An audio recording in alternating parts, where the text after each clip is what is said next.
you've got nothing to worry about. The plane is perfectly safe. It ran a little low on gas when it got into all that fog. That's all, so they had to set down and... give me that one again, Max. A rooster. Oh, a roostuk. A roostuk? And where is a roostuk supposing to be? It shouldn't happen. It's in the general neighborhood of Nova Scotia. And from this general neighborhood, maybe you can tell me how tonight at Philharmonic he is a concert conducting. By television, I'm presuming. Is it a very bad fog? Make him tell me the truth, Hugo. Of course you do. Don't worry, honey. It's hardly a fog at all, madam. It's more of a mist, really. More of a... Yes, Max? Just something to make the engines run better. Don't worry, darling. Correction, please. What is it?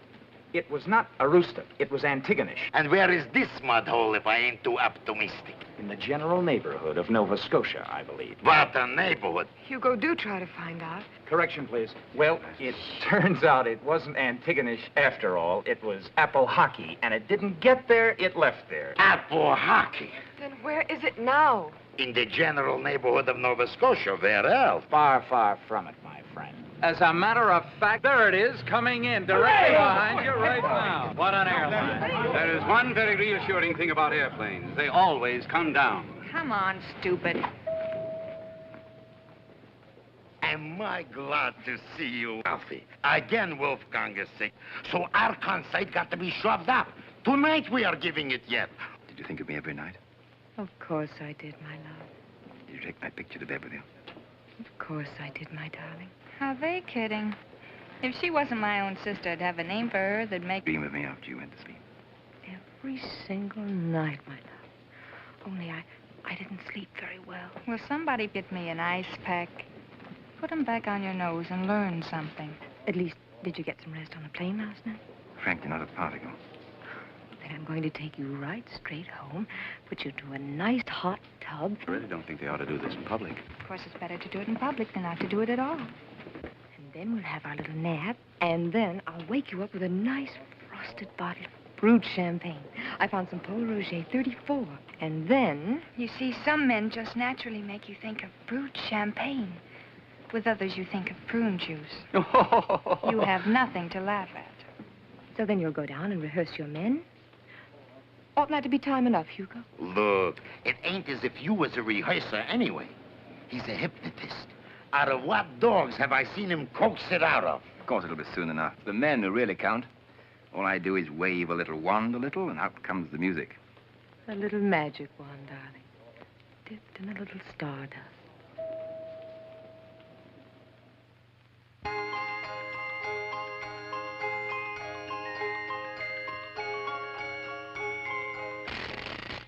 Short was me. Don't that drive you nuts? Always leaving you hanging up on the meat hook like that? I confess it is quite irritating, sir. I suppose I ought to wake him up if he's going to see anyone before the concerts. Oh, give him a couple minutes. Ain't you ever been in love?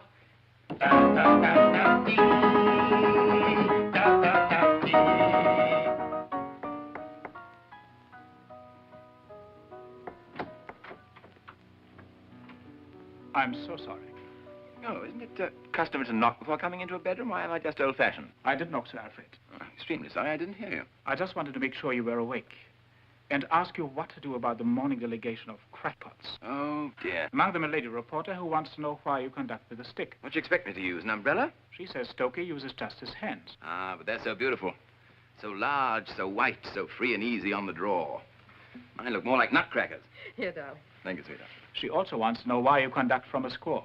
Because I can actually read music. I also play an instrument, the flageolet. Don't forget to tell her that. Certainly, Sir Alfred. I'll get you light. Thanks. Also, Mr. Podesta, your concertmaster, would like to discuss with you the fingering in the 4th, 5th, and 6th bars before letter H in the Tannhäuser Overture. Oh, dear. The fingering's standard. What's the matter with him? He says because it's a Paris version with the Venusberg music. Do you want the French fingering? That old story. Well, tell Mr. Podesta I'll walk with him to the rehearsal and discuss it on the way. I've got to get dressed now. Certainly, Sir Alfred. Then there is a citizen who wants you to endow the Decatur Foundation for the diffusion of serious music. Well, throw him out. Nothing serious about music. Should be enjoyed flat in the back with a sandwich in one hand and a bucket of beer in the other and as many pretty girls around as possible. Oh, Tony, if you repeat one word of this stuff. I won't. You know, the only trouble with you is I never feel like getting up. I never feel like getting dressed. I never feel like going out into the world to wrestle it and bring it to its knees. I think the successful, energetic men must all have been married to women who look like... Oh, well, I will now leap into a cold shower. I'll take it.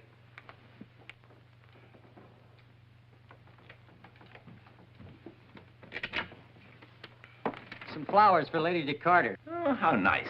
I'll take them. Say. Oh, there you are. Give him $1, Hugo. $1? Oh, it's only 62.5 cents, you know. Just a moment. There's 62.5 cents for you. Thank you, Sir Alfred. I'll pretend it's $1. Sure, it was me. I wonder who sent her these. Why don't you grab yourself a look and treat yourself to a surprise? But it's none of my business. Probably from some poor devil who was madly in love with her. Nearly perished when she married me. Once a year, on the anniversary of their last farewell, sends her this little bunch of snapdragons. Or could they be hollyhocks? In this box, it could be a skeleton. He could have sent himself. It'd be gruesome, Hugo. Oh, I see they came, Sir Alfred. I tried to get all long-stemmed roses, but they must have filled out with a few chrysanthemums. Oh, these are the flowers that I... Lovely. That you asked me to send on the way in this morning. Of course. So, I scratched out the name on one of your cards and wrote instead, "For my love." Remarkably efficient. Thank you very much. And have this razor honed for me, will you? Duller than one of my brother-in-law's jokes. Certainly, Sir Alfred. Mr. Henschler's on his way up, by the way. What does he want? He did not inform me. I've already seen him once today. I mean, just because he's married to my wife's sister doesn't entitle him to... Really, what a bore he is. look, he's got $100 million. Don't be expecting also Mickey Mouse. I have a few million myself, you know. It doesn't entitle me to... You ain't got $100 million. It's that last zitter that cooks the goose. That miser. Every fur coat he gives his wife he inherited from his grandmother. Every pearl from his aunt. Every diamond from his blasted... Stop, you're breaking my heart. I know it's silly of me to allow him to annoy me so, but do I haunt his hotel, constantly sending messages as I'm on my way up to see him? Do I use the vaguest of all relationships, two strangers who marry sisters, as a wedge for the purpose of... Mr. August Henschler, sir. Good morning again, August. I've never seen you looking better. Well, do you want to see me alone or in committee? Or is it really necessary for you to see me at all? Well, if it wouldn't be too much trouble, good morning. How'd you do? Remember, you have a lot of other jerks waiting for you in front room after you get through in here. I'll take the razor down to the barber shop. Now, my dear August, what happy updraft wafts you hither? Thank you. Now, let me see how to begin. At the beginning. Yes, quite so. You are no doubt aware, Alfred, that I have a deep sense of family obligation. I wasn't aware of it, but I'm willing to take your word for it. We are brothers-in-law, aren't we? I'm afraid we are. There's not a blasted thing we can do about it. Oh? It may come as quite a shock to you, Alfred, to realize that I don't actually relish being your brother-in-law any more than you relish being mine. No? Yes. In the first place, I hate music, which doesn't relieve me from having to snore through every confounded soiree that you promulgate. Soiree? Precisely.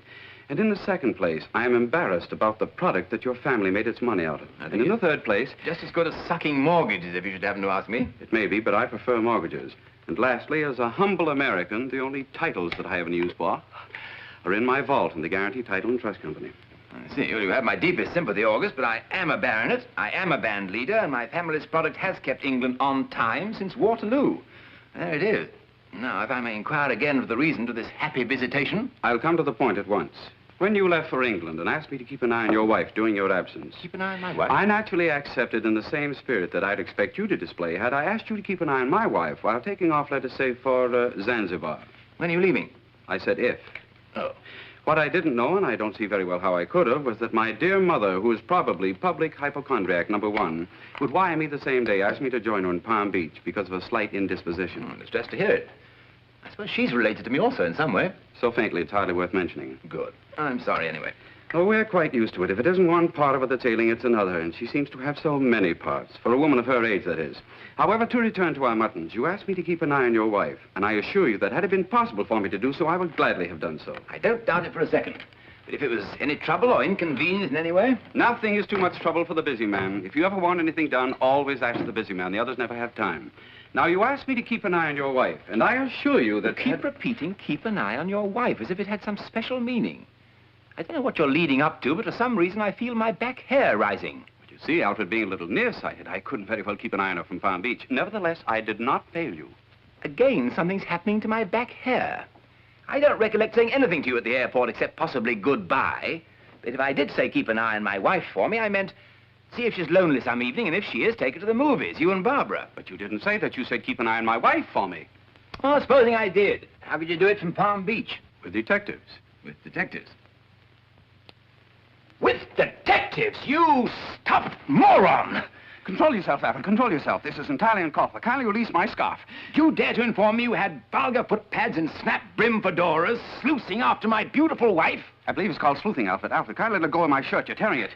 There's nothing to be so upset about. Good heavens, I merely had a tail. You merely had a what? I give you my solemn word, August, if I don't regain control of myself in a few minutes, concert or no concert, I'll take this candelabrum and I'll beat that walnut you use for a head into a nut burger, I believe they're called. Please try to keep cool, Alfred. Keep cool, Alfred, my sentient aunt. I am outraged. Please, Alfred. Low as my opinion has always been of you, August, little as I've ever expected of chivalry or even common dignity, today you've sunk below even yourself. This is the sewer, the nadir of good manners. I really think you're exaggerating a little, Alfred. I've always used detectives to some extent, and so has my whole family. One of my aunts even married one of them, although I must admit she was quite elderly at the time. Then your whole family is contaminated. No man who employs detectives should ever be disappointed. I hope every time you've engaged these vermin, you discover that you had antlers out to here, that you were the laughingstock of the city, that you came crawling out of the agency, your face aflame, your briefcase stuffed with undeniable evidence of your multiple betrayal, dishonor dripping from your ears like garlands of seaweed.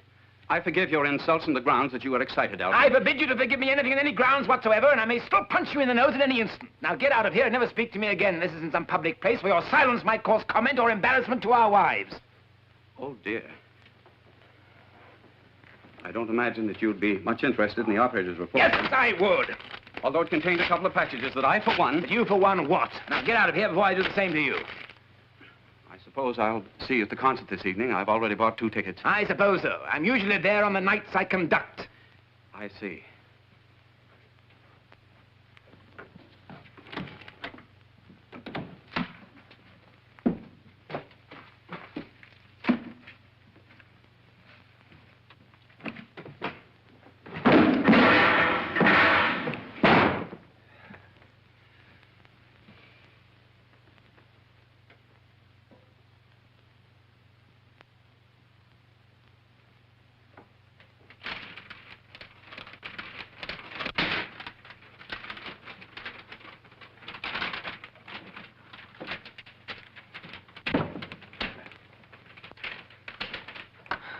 What is that supposed to be? You angel? It's supposed to contain flowers. It might easily turn out to be a rowing machine. You sweet love. Well, I just wonder where we're going to find anything big enough to put them in. I wonder if the kitchen would have anything. You really do love me, don't you? What? You really do love me, don't you? I don't know what I'd be doing here if I didn't. No, I don't either. By the way, you didn't do anything you shouldn't while I was away, did you? I mean, like falling in love with anyone else or anything like that. How could I fall in love with anyone else when you took my heart with you? No man ever had a better answer than that. Will you meet me at the lots about 1 o'clock on the way to lunch? The lots? What for? Because you haven't a thing to wear. I'd like to buy you a little something. Would you do that for me? Well, darling, I have closets full And of... then lunch with me? Of course I will. But I don't really need a thing. I have... It says here in very small type. See you at the lots. All right, darling.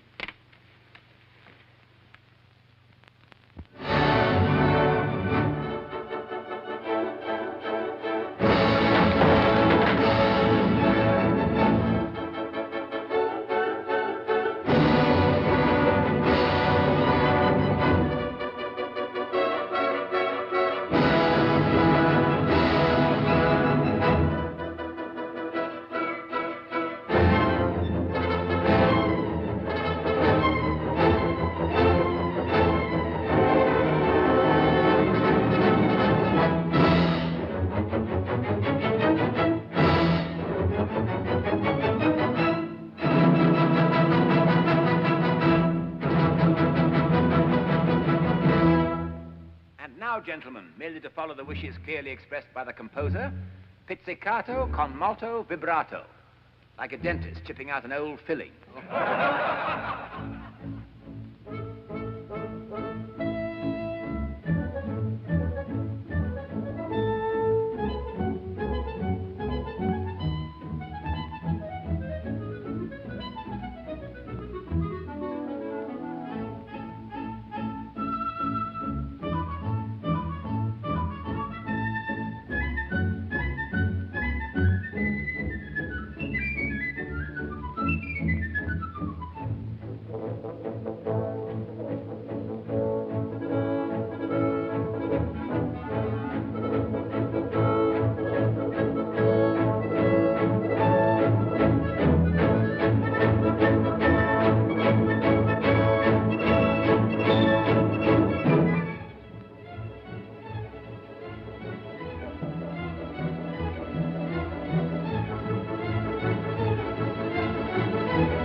playing, gentlemen. I don't want to waste your time. Dr. Schultz. Yes, Sir Alfred. Yours is my favorite instrument in the entire orchestra. I've been looking at you, but I can't hear you. I was afraid of being a little loud, Sir Alfred. You know, vulgar. As a small boy, I was learned always never to be vulgar. Be vulgar by all means, but let me hear that brazen laugh.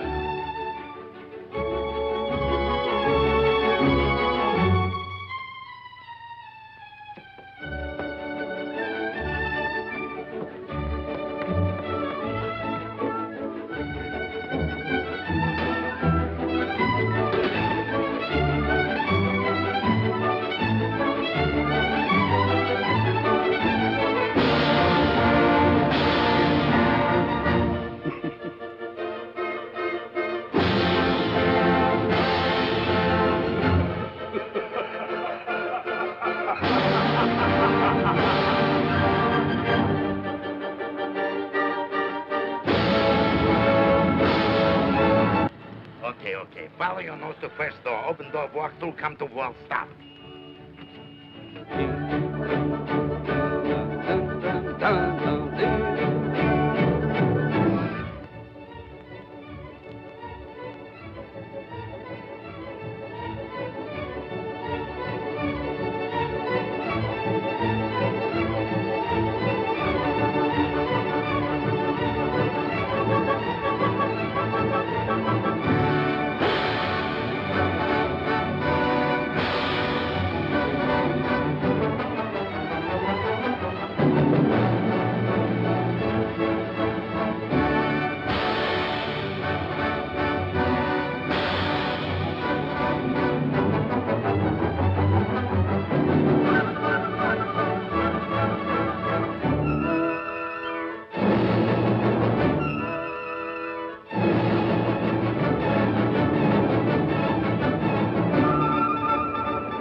Much too good for them.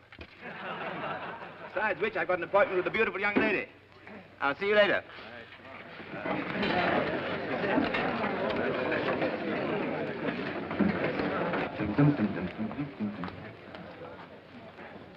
This gentleman says he has something for you. He's from the hotel. And I ain't a gentleman. I'm the detective there. You remember me, don't you, Sir Alfred? Yes, I think I've seen you skulking around. You're what's known as the House Dick, aren't you? That's me. Can I see you alone a minute? I suppose so. I shan't enjoy it. Hot work. I'd like to make this alone if it's all the same to you, buddy. Oh. Very well. Beautiful music, sir. Thank you. Just beautiful. Thank you very much, Stuart. Now, what do you want? Sorry to sound sharp, but I feel extremely unsympathetic towards all detectives this morning. It's all line of duty with me, boss. Just shows you the kind of service we're giving you at the towers, that's all. We don't know just how it got in the hall. We're investigating that. But we found it and saved it for you. It's Detective's Operator's Report. I glued it together myself. I see. You read it, I presume? Just enough to glue it together. I see. You concluded that when I tear papers up into small bits and throw the bits into a wastebasket and kick the wastebasket out of the door, it's because I wish to keep the papers that go to make up the documents. Is that correct? Well, we didn't know, Sir Alfred. The head maid seen this basket come flying out, and she called me, and I just used my own judgment, that's all. Very astute. You customarily shove your nose this deep into other people's business? Look, boss, as far as I'm concerned... Have you a match, at least? Huh? A match. One of those little wooden things that you strike on the side of a box. Yes, sir. Light it, please. Yes, sir. Now, get it going well. That's fine. Now, hold it steady. Next, boss. You see? It was very important to me. Cut it out, boss. Take it easy, will you? I hope you don't know any way of bringing it back to life this time. No, sir. Now, watch closely. You see?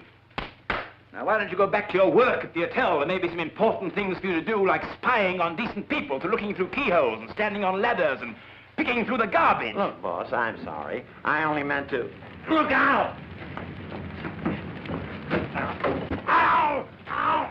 I'll get something. You better come out, Jules. There's been a bit of trouble here. I'll get the distinguisher, sir.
Turning to telephone, please, Lady Dakota.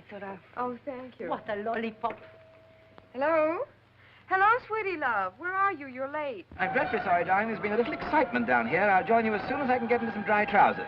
Darling, I can't hear a thing you're saying with all those bells going off. Some silly ass set fire to my dressing room.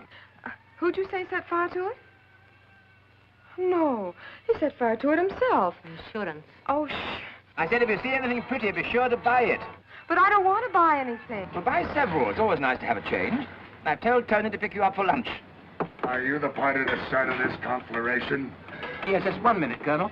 I've just got to answer some questions, darling. There's a nobleman in a white hat waiting outside the booth for me. You didn't get in any trouble, did you, darling? Well, I'll come right over. You didn't get burned? What are you talking On the contrary, I'm slushing wet and I don't think I'm in the slightest trouble. I'll be with you in 1 second, General. Goodbye, my darling. I'll join you at the earliest possible moment.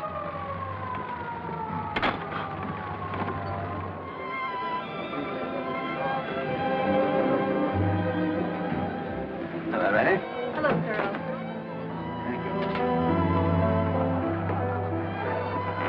Hello, Louis. Is my bride here? Certainly, Sir Alfred. She's in 44. My darling. You can't have a quick brandy. Certainly, Sir Alfred. I was in a slight fire. Sir? Put that in my check, will you? Yes, sir. What we say, Monsieur 44. Thank you. Sir Alfred. Hello, Joseph. What are you two doing here? Why aren't you all lunching together? We didn't wish to intrude. They look so cute together. Well, why shouldn't they look cute together? See you later, pretty one. All right?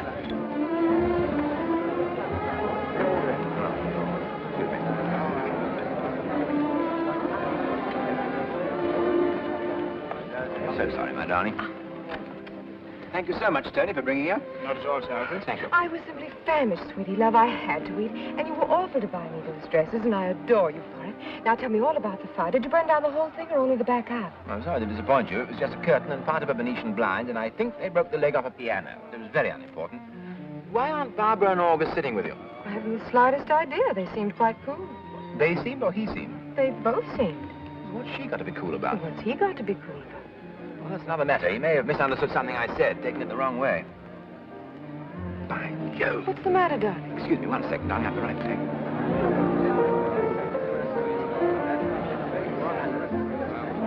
Excuse me, Barbara. I've just had a sit down. Revolting thought, August. Would those people who should be nameless be apt to have additional copies of that which I did you-know-what with this morning? Because I will not have them around. And if you can figure that out, you're smarter than I think you are. Why not forget the whole thing, Alfred, and concentrate on your music? I will tell them to dispose of those things at the earliest opportunity. Thank you. I'll tell them myself. Give me one of their cards. I suppose you can carry them round with you in case of emergency. What's all the mystery? Did he do? The mystery is you're married to a square from Delaware, if you're familiar with the appellation. That's no mystery. The whole world knows it. There you are, Alfred, but I still think that... Thank you very much indeed. Thank you. Well, what's the matter with him? He's getting nuttier than you are. You weren't challenging August to a duel, were you, darling? I saw you passing cards around. A duel? I'll take him by the back of the neck and drop him into a dustbin. Just remember something, darling. I got to attend to it once, so if you'll be kind enough to excuse me, take care of lunch. But you haven't had anything to eat, darling. I don't want anything to eat at the moment. Perhaps you'll be kind enough to have a sandwich for me, dear, till later. Of course I will. You're all nervous, darling. It's that plane flight. I feel a lot better already. I'll see you in a little while, my love. All right, dearest.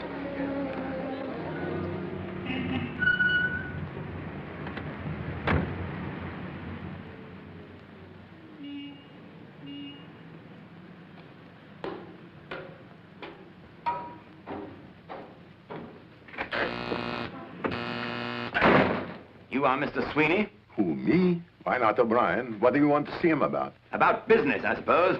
I suppose you'd call this a business? Well, what would you call it? I'd call it a criminal invasion of the rights of decent people. An assault upon the very privacy which is the cornerstone of self-respect. An infamous pursuit without shame or ethics. A vile calling masquerading in the cloak of respectability but actually sprung from the cesspools of humanity. Look, mister.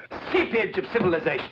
Does that answer your question? Look, mister, I'm the tailor from next door. I'm just here to eat my lunch. I mean, I was trying to eat my lunch and answer the telephone. A favor, that's all. with much of what you got to say, and believe me, whatever you're doing, you're wasting your time. You should be in Congress. Confidentially, I agree. But what good is that going to do you? About a blue serge suit, my opinion is worth something. But from ethics... So where is the director of this enterprise? Here he is now, climbing. Tell him. Good day. Good day.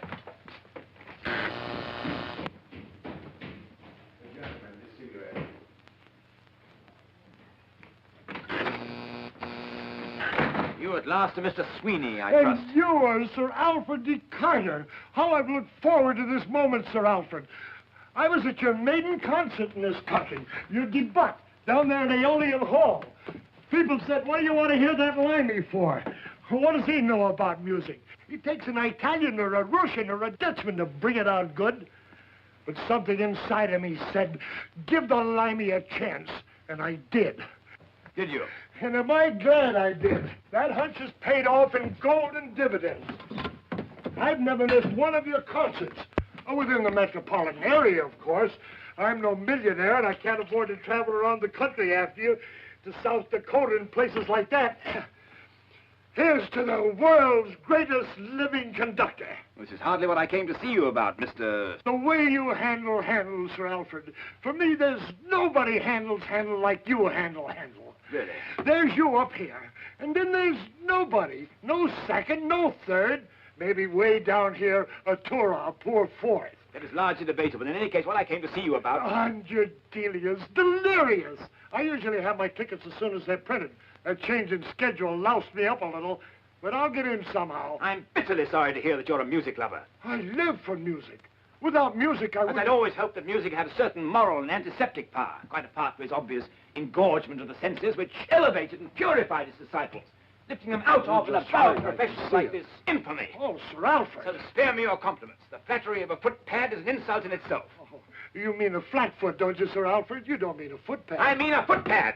And now that I know that you like them, I shall probably cut Handel and Delius out of my programs forever. Don't talk like that, Please refrain from mentioning any other of your musical favorites and poisoning those for me also. You're just hurt. I can see it. You read that report and naturally it upset you. We fall for these little dames and try to believe they're in love with us when every morning our shaving mirror yells they can't be. Till one day we find out that youth belongs to youth, like you just done. And Take your hands off me. Oh, don't be sore at me. What have I got to do with it? I suppose it was me that went down to 3406 in the middle of the night wearing only a negligee and stayed for 38 minutes. I suppose that's the part that bothered you. It usually is. 3406. Yeah, I think that was the number. I got it here someplace if you want it. There's only circumstantial evidence. Why don't we give her the benefit of the doubt? Maybe she couldn't open her toothpaste, and you was in England, so she goes down and gets this guy to do it for her. Or maybe she seen a mouse in her room, and it upset her, and she wanted company. Of course, that one's kind of thin. Oh, why don't we give her the benefit of the doubt anyway? Maybe she woke up out of a bad dream, and without thinking where she was going, slipped into a negligee and... Are you presuming to discuss Lady Descartes and my wife? Well, you read it, didn't you? Oh, I thought that's why Henshaw said he wanted... Holy Moses. Here, sit down someplace. This is the only copy. That's the original. You're a wise man. I've been through it. Only I wasn't as smart as you are. So I lost my piano and my savings and a little shack I had down at the beach. And her. So what have I got now? Maybe I shouldn't be saying it. But if it was me, I'd never have him tailed. I'd never try to find out nothing. I'd just be grateful for whatever they was willing to give me. A year, a week, an hour.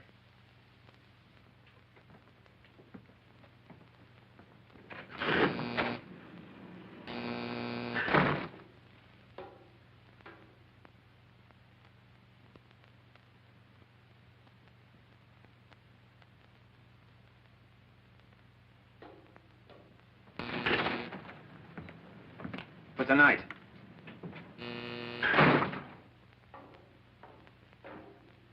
Alfred. I'm sure I would know about it, sweetie, although this joint is a little like Grand Central Station. Well, I just thought he might be, that's all. Well, I'm sure he isn't. But wait a minute. I'll go and ask Casanova.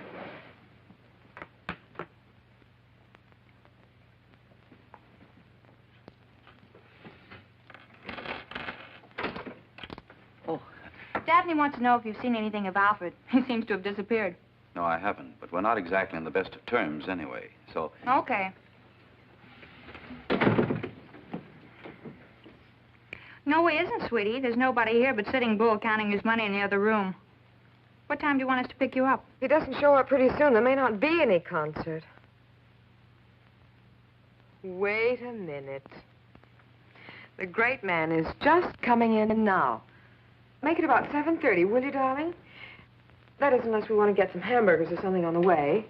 Okay, you do whatever you like. Oh, and what fur are you going to wear so that I won't wear the same? Right. Okay, baby, bye. Darling, what happened to you? Tony and I have been awfully worried. I finally had to send him to get dressed anyway. Really? I've had your nice sandwich already, and the ice all ready for your drink, and the bed all ready for your nap. Where have you been? I bet you've been out with some girls. Girls. Ha! Well, then where have you been, darling? Honestly, I've been awfully worried. I've been to the movies. The movies? I saw a very long picture about a dog. The moral of which was that a dog is a man's best friend. And a companion feature which questioned the necessity of marriage for 8 reels and then concluded it was essential in the 9th. Alfred. Also something about time marching on and a newsreel of the royal family christening something extremely out of focus. A lot of people being saved from a sinking freighter and a cat which had its kittens in a harmonium, which made ghostly music and frightened a Harlem congregation nearly out of its wits. You feel quite hot. I feel anything but quite hot. Well, why didn't you take me to the movies? I love the movies. Because there are times when a man wishes to be alone. This was one of those times. Any further questions? Well, no. Hate dry white bread.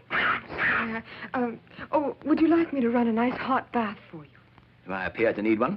Oh, no, of course you don't, darling. If I decide that I need a nice hot bath, I will draw one. If I don't, I won't. Alfred, you're going to make me cry. Oh, darling, please eat some of your sandwich anyway, won't you? You can't go all day and all night without eating. Thank you for your solicitude. I hate breast of turkey.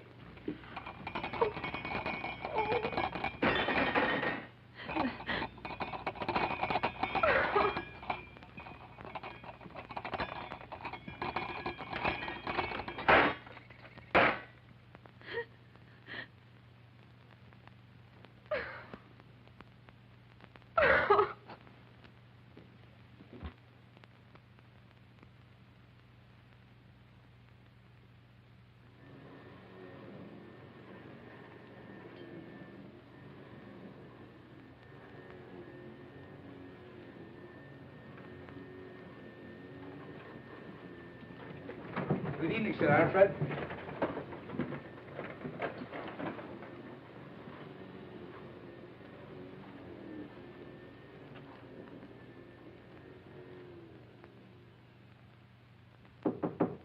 Come in.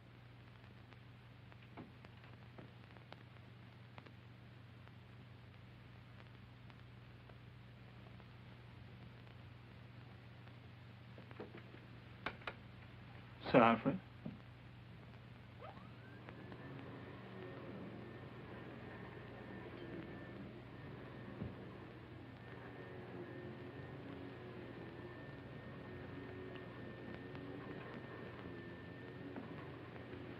Was there something, Sir Alfred?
I don't know what's the matter with you, and I don't know what's the matter with my zipper either. Will you see if you can close it for me? Turn around.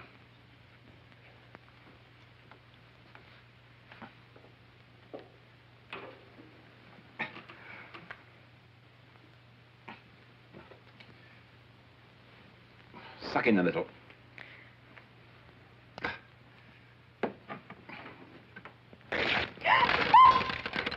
What's the matter with you? That's a fine thing. Now I'll have to change into something else.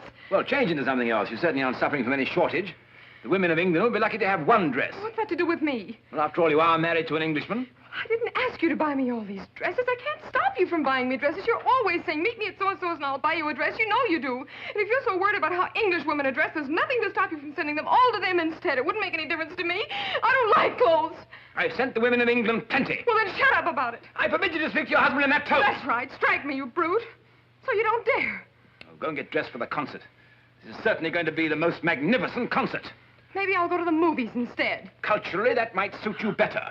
I thought my sister had married the jerk. Oh, give me that zipper. Oh.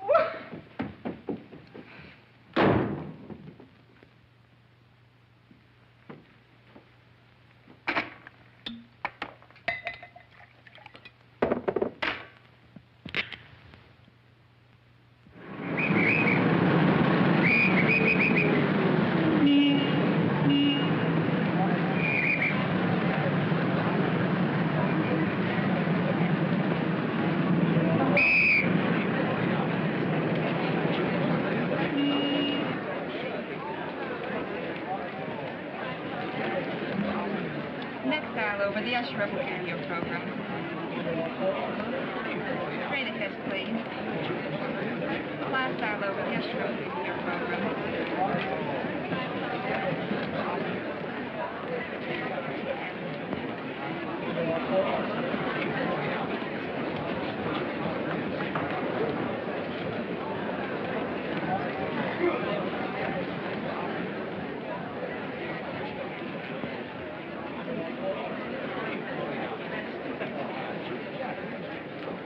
It is remarkable how many people will pay out good money for this sort of thing. Give me the quiet fireside on an overstuffed chair. It isn't quite so quiet when you start snoring. 5 and 6.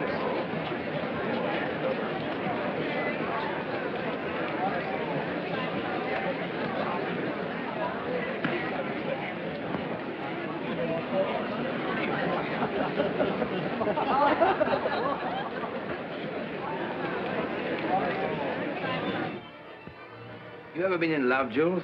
Oh, devotedly, sir. What would you do if you discovered that your wife had, well, this is purely hypothetical, of course, had, if I can think of a softer word, been untrue to you? Untrue to me, sir? Oh, I think it's most unlikely. First of all, where would she find anybody, sir? And in the second place, if she'd wanted somebody better looking than me, she could have had him easy enough. I was awful ugly when I was young, sir. 3 minutes, Sir Alfred. Thanks, Emma.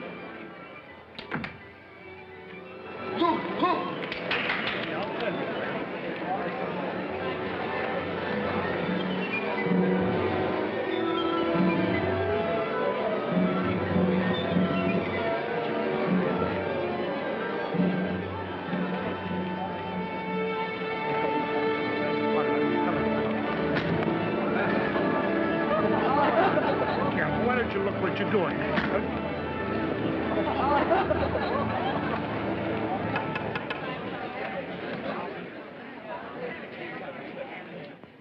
Thank you, Jules. Here we go.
trust you enjoyed the concert. I thought you were wonderful, darling. Thank you. I felt quite inspired tonight. I know it sounds absurd, but did you have a peculiar feeling that you were watching me conduct for the last time? For the last time?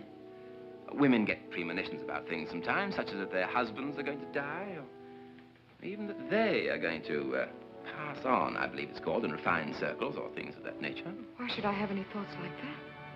Well, it could have been the music, which does strange things sometimes. Very strange things. You know, after all this somber music of mine, I think you ought to hear something a little lighter, something gayer, something a little nearer your age as a sort of antidote.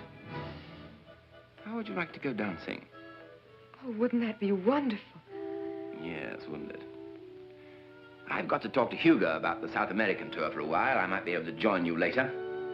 Certainly, I'll try very hard. Join who later? Well, you and whoever's fortunate enough to take you dancing. At my expense, of course. I insist upon paying. I don't think I should like to go dancing without you. I can't think of anyone I'd care to go out with. Think hard. I am thinking hard, but I can't think of anybody.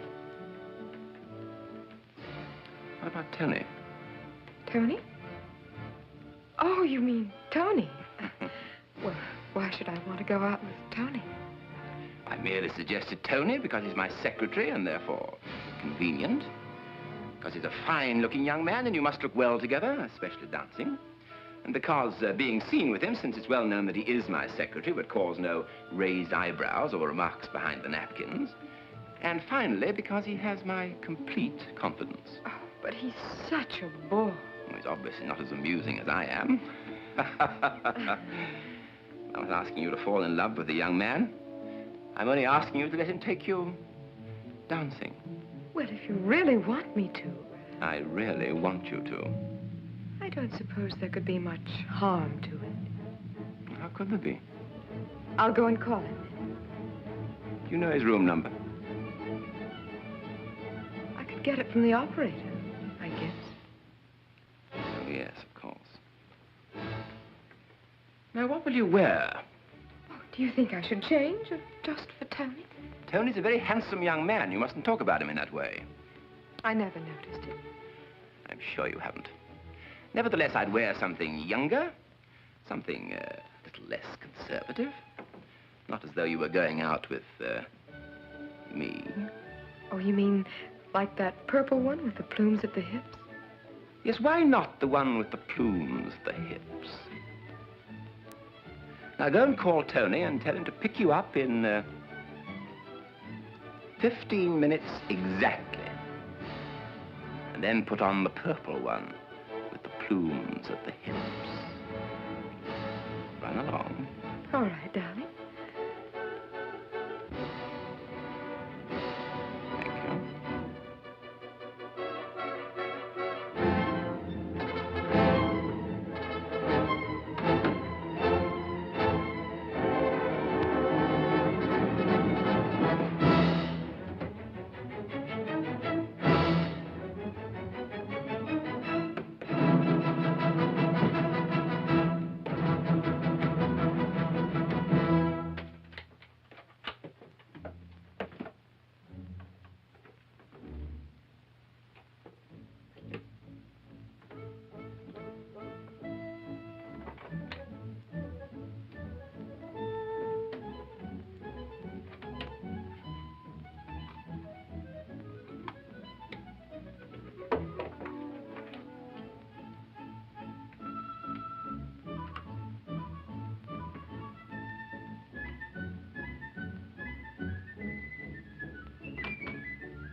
Help!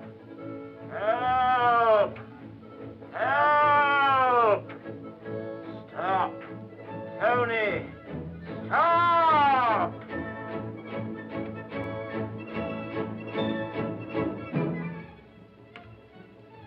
Help! Help! Help!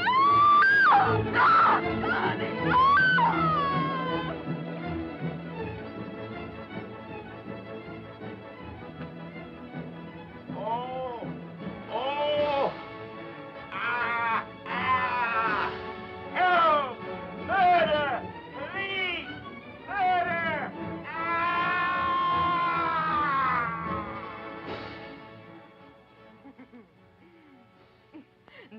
I tell you, it was his own idea. You're sure you won't mind, Tony? Sure it won't be too much trouble?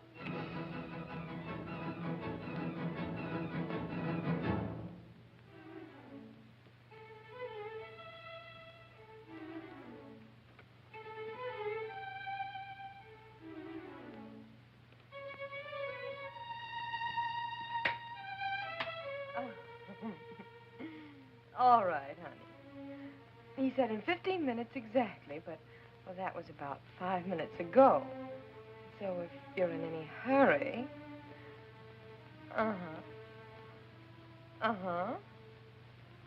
Mm-hmm.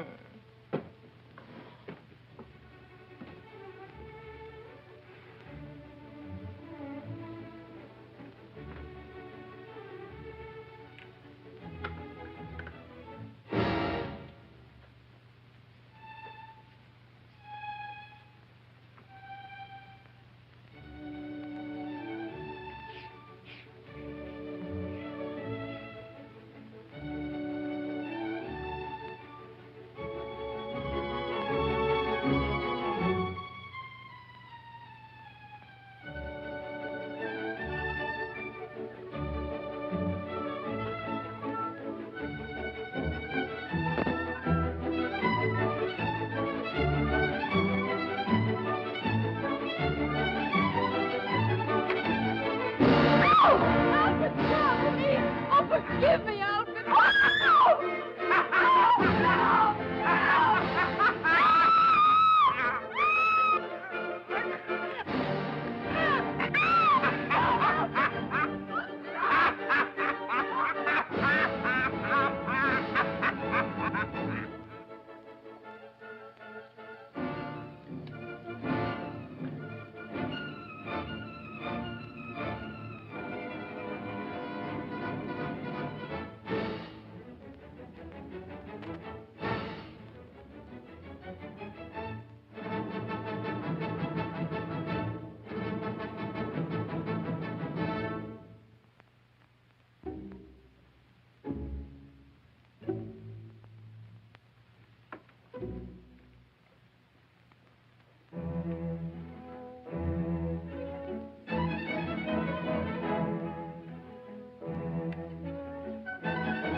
Come in.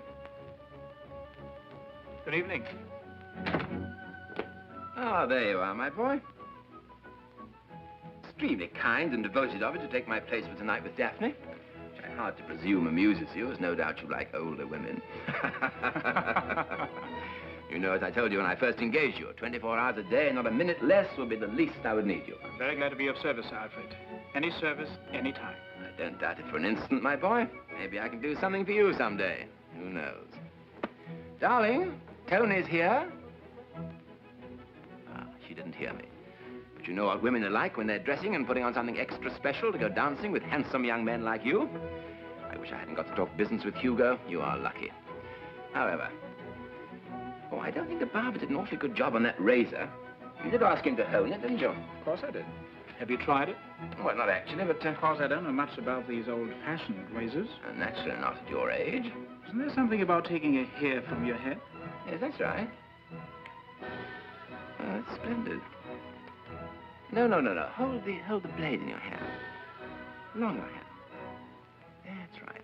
Hold it firm. That's Now, run the hair along the razor's edge. But cut it. By Jove, I am surprised. That must be sharp enough for almost anything. Now, put it away in the case, and not a word to the barber. I don't want him to cut my throat next time I go down there. Thank you very much, sir. I must be off. I don't want to keep Hugo waiting. Maybe I just better tell Daphne you're here. Sometimes these girls keep you waiting all night. Darling, Tony's waiting.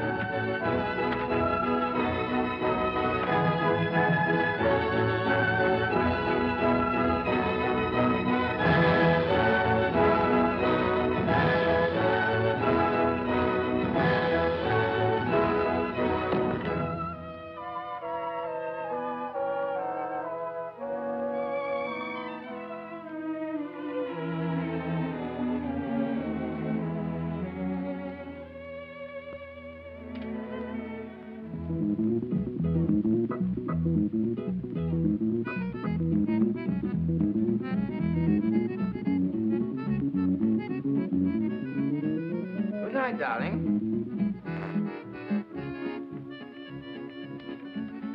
And now she's playing music. She won't be long. She's put on a wonderful gown for you, Tony.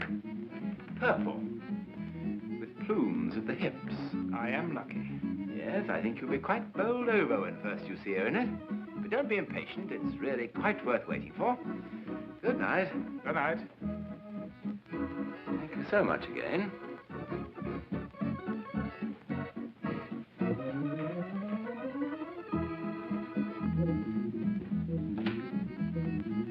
Good night.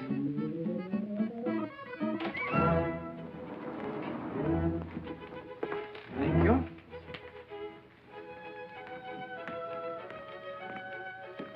Good evening. Good evening, Sir Alfred. Have you seen anything of my manager, Mr. Hugo Standoff?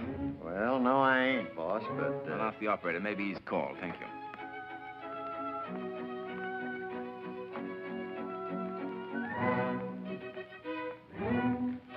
Good evening. Oh, good evening, Sir Alfred. Been any calls for me? I've been expecting my manager, Mr. Hugo Standoff. No, Sir Alfred, I haven't had any. Maisie, have you had any calls? No, I haven't, Sir Alfred. He should be here by now. There's been plenty of time.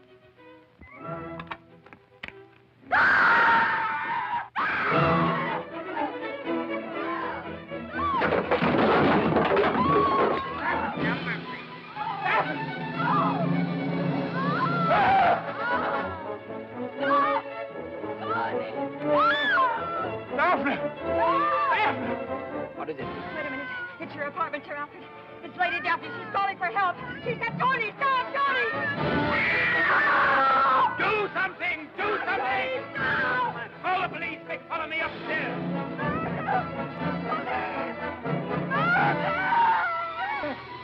Daphne! Daphne! Get the police, quick! I want a policeman. Mr. Harvard. No! There's been a murder! Tony, what have you done? I tell you, I had nothing to do with it. You know that, Sir Alfred. Somebody turn off that lousy music. But, Sir Alfred, you know I speak the truth. I was just where you left me waiting for him. When I heard the screaming, then I ran in here. Oh, Tony. What's that on the floor?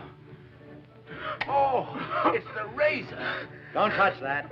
Might have fingerprints on it. Oh, Tony, what have you done? The sentence of the court is that you are to be taken from this place to a lawful prison and thence to a place of execution. No, I didn't do it! I didn't do it, no! I didn't do it!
Never since the invention of that most beautiful of all musical instruments, the symphony orchestra, has it been played like you just done. Don't flatter me. Flatter? Compared to the truth, I'm insulting. What did you have in your head? What visions of eternity? Armageddon, the final battle of the planets and the end of creation, to bring music like that from that bunch of cat scratchers. You would be enormously surprised if you knew, Hugo.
Poor baby.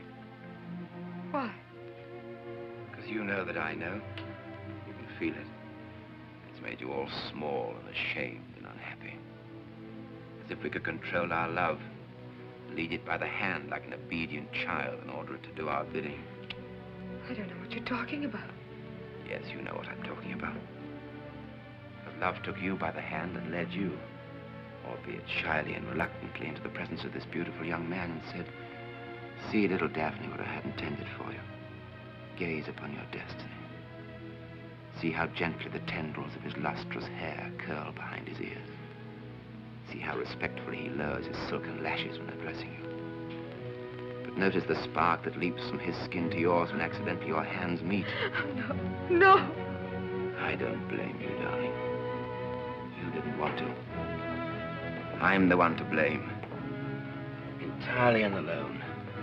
I'm deeply ashamed, Daphne, for what I've done to you. You ashamed? I'm... No, darling. The one who knows the most carries the responsibility. He and he alone must judge the chances of success or failure. A union between a man of the world, a seasoned traveler, a child from Porthole, Michigan, I suppose was doomed from the start. Porthole. I'll never remember it. A baby with bows in her hair. That wonderful night. Pity we couldn't keep it up. Oh, don't cry, my darling. I couldn't understand music as well as I do if I didn't understand the human heart a little. Neither of you has done anything wrong. Youth belongs to youth. And beauty to beauty. I want you to be rich, comfortable and free. I don't want you to have to worry about rent or clothing or food. Any of the unromantic things which should always be provided for you.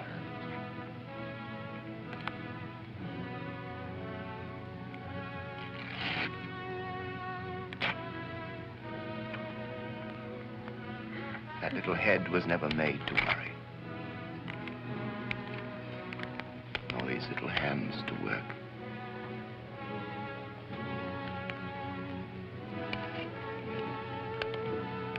Only to love. To love so dearly.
Now, how wonderful it is. It's just wonderful. Absolutely wonderful. I'm relieved to hear it.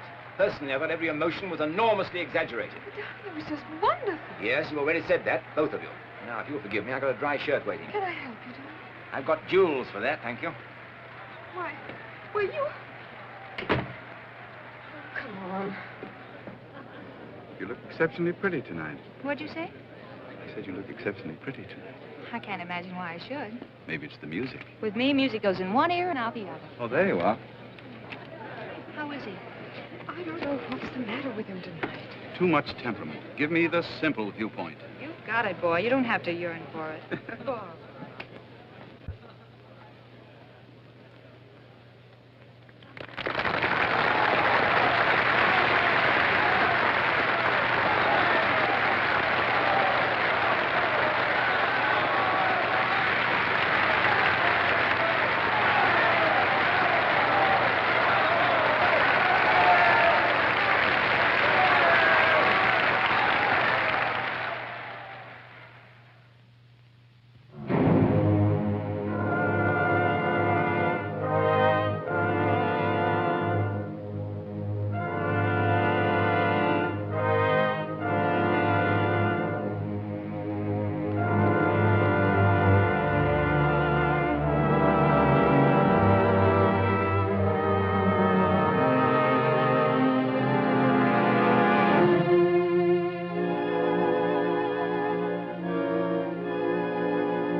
What is it, Alfred?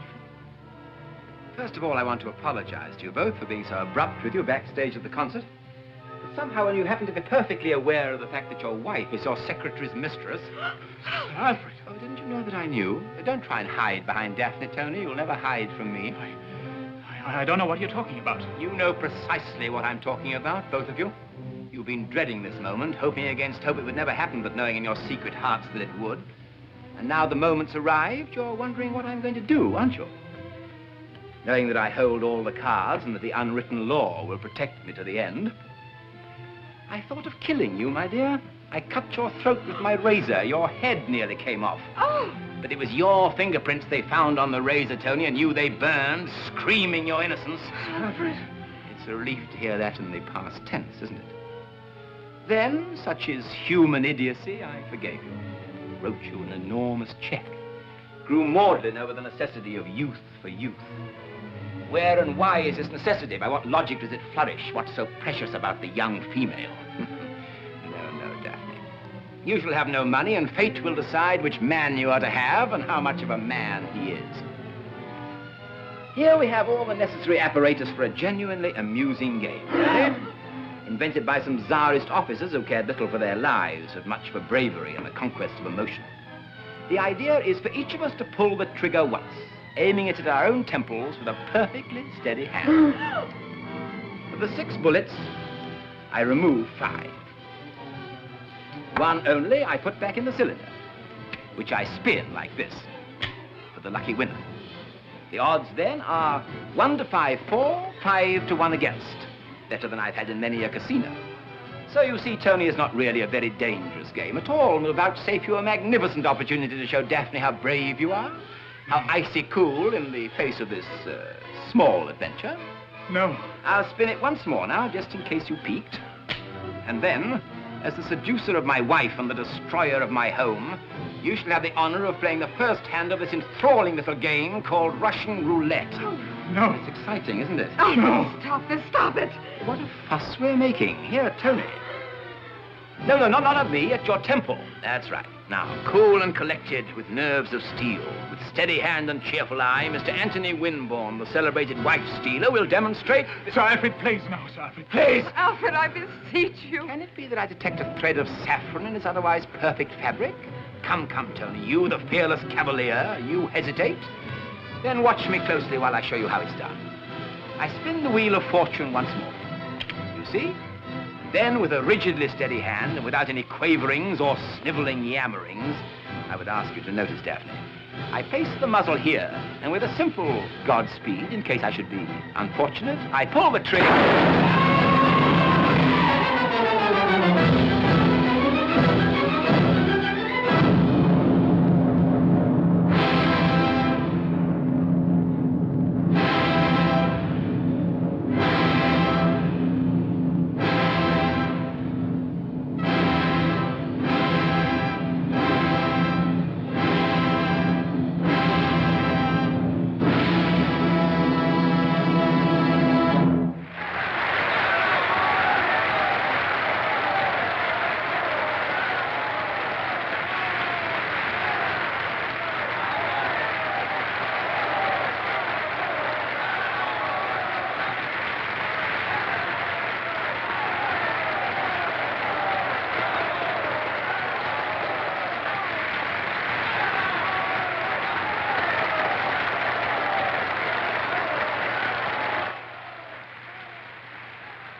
Anybody there?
Jerk on the line. Hello, are you trying to get a number?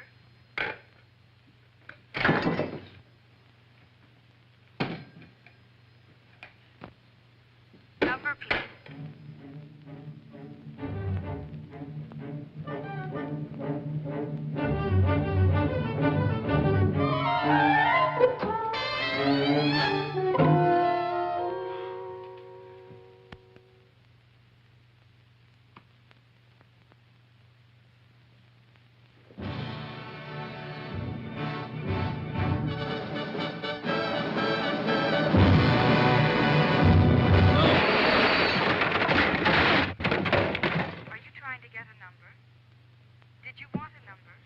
I don't want a number. What makes you think I want a number?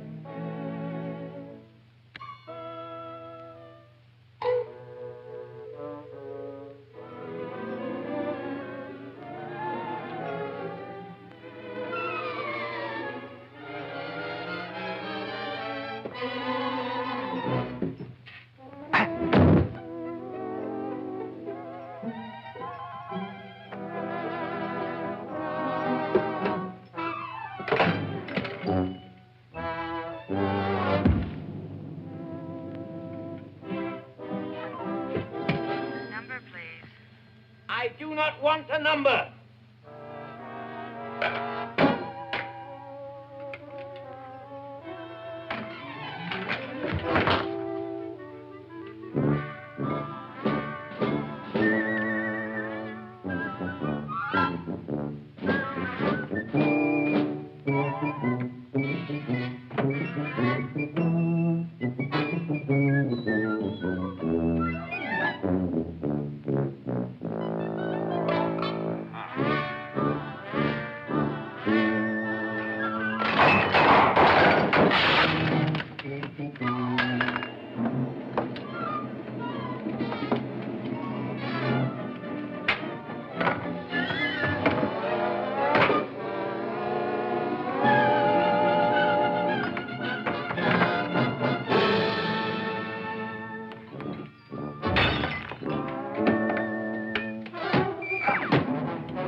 Hello, who is this? Sounds like a talking dog. Oh, what's the matter? Well, it sounded like an explosion. Hello? Hello, Alfie. Where are you? Where do you think I am? Since I'm here answering the phone. What happened to you? Is he all right? Yes, I merely felt as I... Hello, Alfie. We'll be right up. I don't want you up here. Perhaps you'll be kind enough to send my wife home. If she's nothing better to do. He don't want nobody but you. Then take me home quickly, Tony. Certainly. We'll take a cab. Is there any insanity in his family? I don't know, but there's plenty in mine.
Help, help.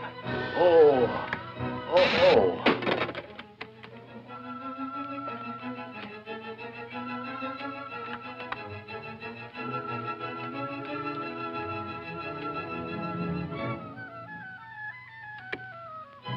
Help, Help. Oh, oh.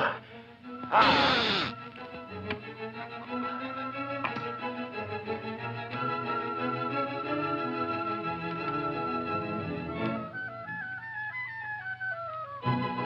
Help, help, help! Murder! Police! Spare me! Spare me! Tony, what did I ever do to you? Tony! Tony! Help! Help! Police! Murder!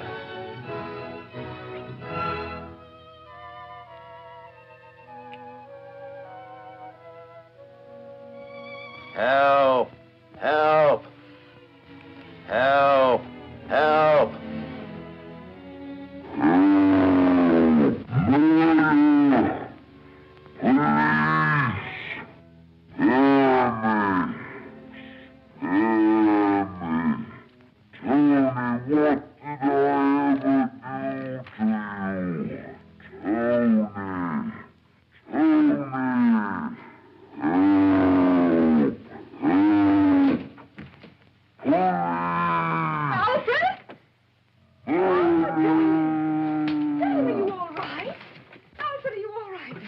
Why shouldn't I be all right? Well, what are you doing down here on the floor in the middle of all this disaster? I was making an experiment. People do, you know. Without them, there'd be very little progress in this world. I think I'm well within my own rights. I'm doing what I like in my own house. They say in England that an Englishman's home is his castle. Well, of course you're within your rights, darling, but you've made kind of a mess out of your castle. Oh, yes, you darling. What are you laughing about? Did I invite you here? Have you got to be in my house morning, noon, and night? Please go back to 3406 and wait till I send for you. Certainly, sir, Alfred. I was only trying Spare me your explanations until I ask for them. Well, what's he done, Alfred? You're acting like a bear with a sore paw. That's right. Side with him. Well, why shouldn't I side with him? I'll be in 3406. Craven. Darling, let me feel your head. I don't wish to have my head felt, thank you. Apart from marrying you, my head's been perfectly all right for quite a long time. Oh, Alfred. Heavens. Bless you. Alfred, what in heaven's name is the matter with you? I mean, even if you are a musician and an Englishman, don't you think that you're carrying things just a little bit too far? I mean, you walk out with 2,000 people standing up and yelling for you, and you've completely wrecked the apartment, and now you've probably broken your glasses. You have. By the way, I will not be able to take you dancing tonight. Why, who are you taking? I mean, you'll have to be taken by somebody else. I have other plans. Taken where? Dancing. Well, who told you I wanted to go dancing? You're coming down with a heavy cold, and I feel about as much like going dancing as... Nellie, wouldn't you like to go dancing with Tony? With Tony? Have you ever seen Tony dance? I saw him once with Barbara, and he gets up on his toes like a rooster, and he pushes you over sideways, and then he shoves your head back till you think it's going to drop off. Why, compared to him, you look like Arthur Murray. I don't need any compliments, thank you. You are not getting any. Besides the way you've been acting tonight, I feel about as much like going dancing as I feel like cutting my throat. All I feel like doing is crying. How did you happen to use that simile? What's a simile? A simile is a... simile is Bless you. What you need to do is to get out of that wet shirt and into a nice hot bath. Why are you always trying to put me in a nice hot bath? I begin to find it sinister. Well, would you like a nice hot toddy then? I don't want anything nice and hot. I'm sweating like a bull now. You mean perspiring? I do not mean perspiring. If I say I'm sweating, I'm sweating. Now kindly go into your own room. I would like to disrobe. Are you talking to me? Unless you have somebody concealed under the rug, I imagine I am. Go ahead and disrobe. Since when did... Oh, really, Alfred? You're getting nuttier than a fruitcake. Ha!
Darling.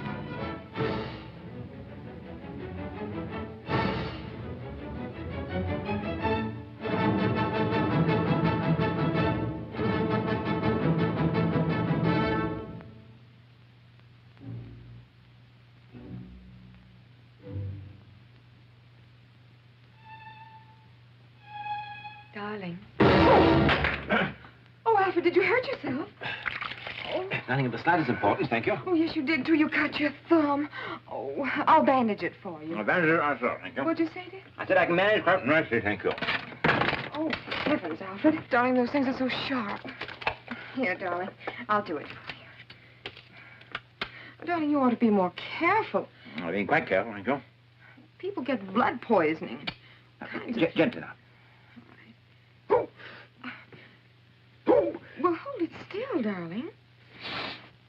There. Does it hurt very much? No. Oh, I'm so glad. Well, what are you shaving at this time of the night for, anyway? You'll be enormous as a brother. Bless you. Oh, if you won't take a bath, at least don't take your death cold.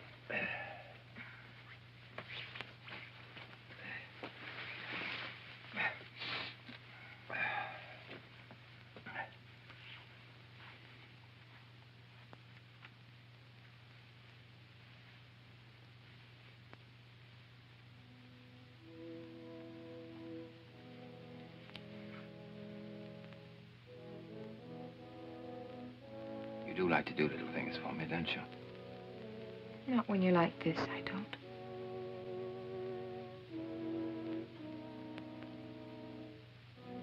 I'll forgive you anyway. Forgive me for what? You know perfectly well what I'm forgiving you for, so kindly hold your tongue. What? Lest I change my mind. Well, go ahead and change your mind. I'll change my mind if I wish to change my mind.